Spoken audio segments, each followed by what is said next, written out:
중국과 러시아가 대한민국의 고유한 영토권을 침범하려 시도한 것을 우리 군의 신속한 대응으로 물리쳤다는 소식이 들려왔습니다. 앞으로도 두 무례한의 만행이 잦아질 것으로 예상되는 가운데 다시는 누구도 대한민국의 영해와 영공을 침범하지 못하게 만들 카이의 새로운 대형 프로젝트가 이번 마덱스에서 공개되었다고 하는데요. 자세한 소식 알아보도록 하겠습니다.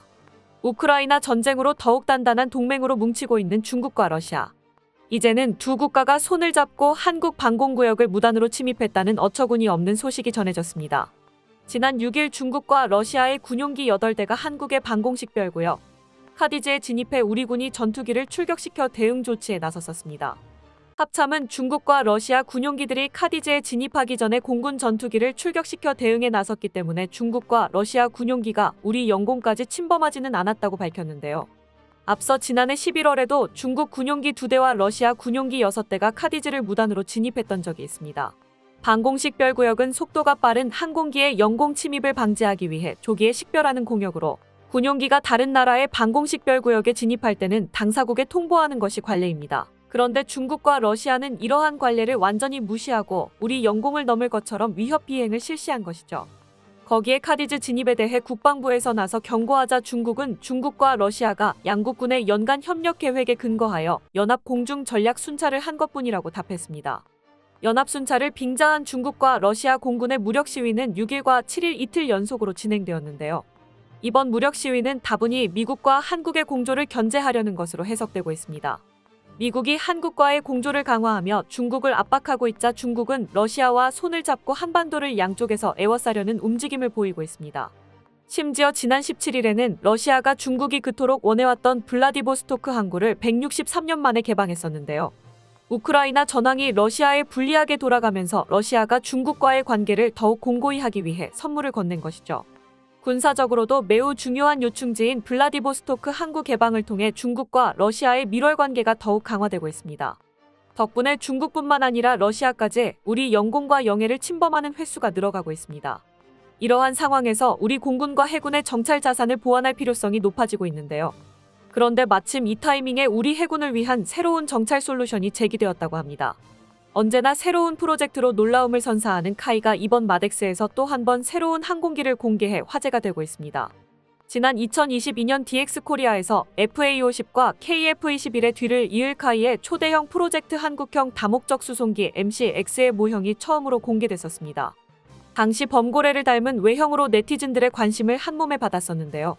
카이에서는 MCX가 수송기뿐만 아니라 스탠드오프 전자전기, 공중급류기, 공중조기경보통제기 등 다양한 특수임무기의 플랫폼으로 사용될 수 있다고 홍보했었습니다.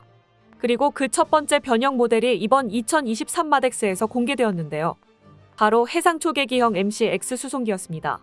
현재 대한민국 해군은 노후화된 기존의 P3 해상초계기기를 대체하기 위해 2024년부터 PA 포세이돈 초계기 6대를 순차적으로 도입할 예정입니다.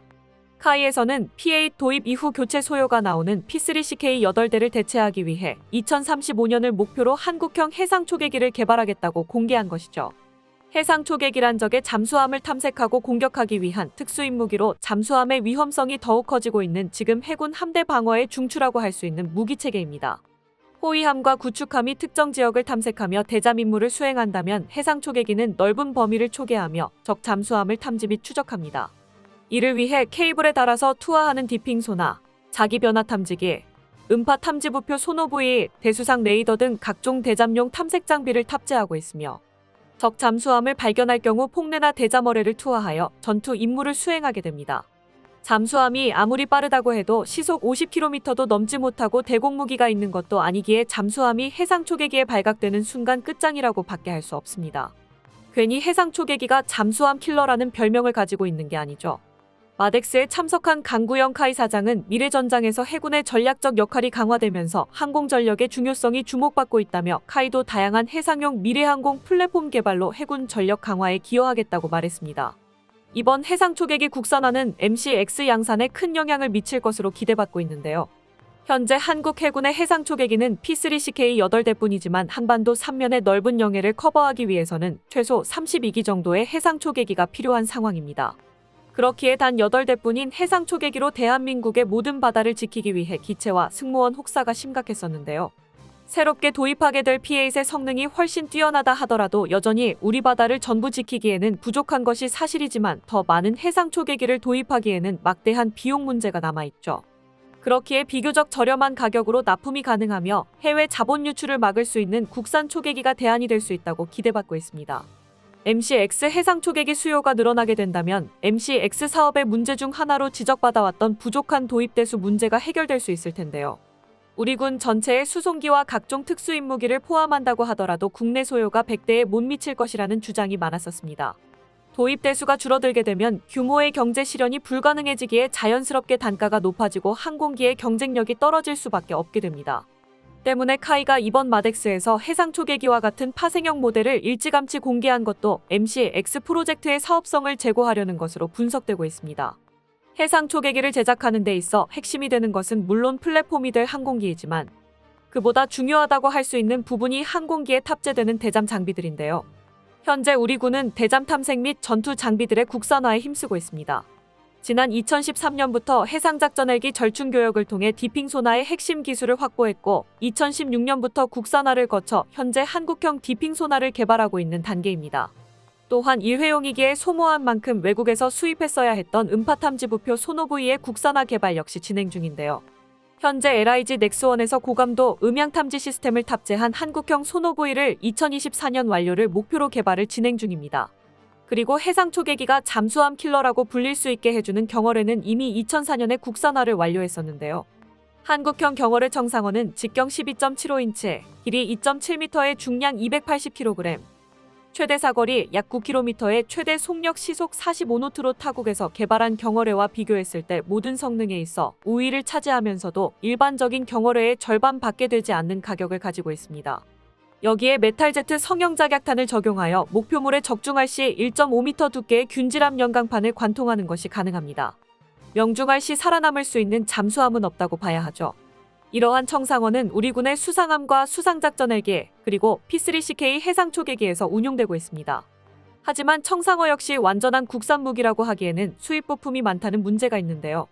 최근 부품 단종 문제가 대두되고 있으며 2004년에 개발된 무기이기의 개량을 거듭하고 있지만 경쟁국들에 비해 기술 진보화가 이루어진 것도 사실입니다. 때문에 지난해 8월 LIG 넥스원의 주도로 한국형 경어뢰2의 본격적인 개발 사업이 시작되었는데요.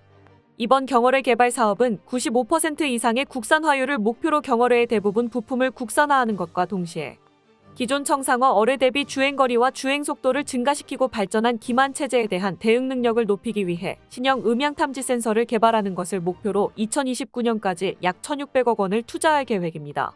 방위사업청은 본사업으로 적잠수함 위협에 대한 대응 능력이 강화됨은 물론 군은 선진국 수준의 경어뢰를 확보하고 국내 방산업체는 독자적인 수중 유도무기 연구개발 수행 능력을 확보하는 계기가 될 것이라고 밝혔습니다. 자주 국방화를 위한 국내 연구진들의 노력 덕분에 MCX 개발이 완료되는 시기에 100% 국산 장비들로 이루어진 한국형 해상 초계기가 날아오르는 모습을 볼 수 있을 것 같은데요. 카이에서는 해군의 해상 초계기뿐만 아니라 공군의 다양한 특수임무기들까지 MCX 플랫폼으로 대체하는 것을 목표로 하고 있습니다. 현재 우리 공군은 북한의 미사일 발사 빈도가 높아지는 것에 대응하기 위해 새로운 공중조기경보통제기 도입을 추진하고 있습니다. 한국공군은 지난 항공통제기 1차 사업에서 2737 PSI 4대를 도입하는데 2조 500억 원에 달하는 비용을 소모했었는데요. 이는 카이에서 MCX 개발비로 책정한 3조 원의 3분의 2나 되는 비용입니다. 조기경보통제기가 고가의 전략자산인 것은 사실이지만 비싸다는 생각이 들지 않을 수 없는 금액이죠. 더 이상 해외 항공기 제조사에 의존하지 않기 위해서라도 한국형 플랫폼 마련이 시급한 상황입니다. 카이에서는 초음속 전투기를 개발한 경험에 근거하여 MCX 프로젝트는 반드시 성공할 것이라고 확신하고 있는데요. 올해 초 아랍에미리트와 다목적 수송기 공동개발 MOU까지 맺으며 유일한 걸림돌이었던 개발비 문제까지 해결되었으니 이제 본격적으로 개발에 들어가기만 하면 됩니다. 이번 마덱스를 통해 대한민국이 러시아의 침략, 중국의 도발로 혼란한 국제정세 속에서 살아남을 수 있는 강력한 힘을 길러나가고 있다는 것이 드러났습니다. 자주국방을 위한 한국 연구진들의 피땀 어린 노력으로 어느 나라, 어떤 군대를 상대하더라도 뚫리지 않을 절대방위선을 구축해 나가고 있는데요. 이번 중국과 러시아의 카디즈 침범 사태에서도 우리 군은 적 군용기를 포착하고 우리 영공에 침입하기 전 전투기를 출격시켜 중국과 러시아의 군용기를 쫓아내며 철통 같은 방위 능력을 입증해냈었습니다. 공중통제기, 해상 초계기 등 특수임무기의 플랫폼이 될 한국형 수송기 사업 역시 성공적으로 수행되어 FA-50, KF-21의 뒤를 이어 대한민국을 대표할 새로운 항공기가 되었으면 하는 바람입니다. 끝까지 시청해주셔서 감사합니다. 도움이 되셨다면 좋아요를, 다른 이야기도 궁금하시면 구독을 눌러주세요.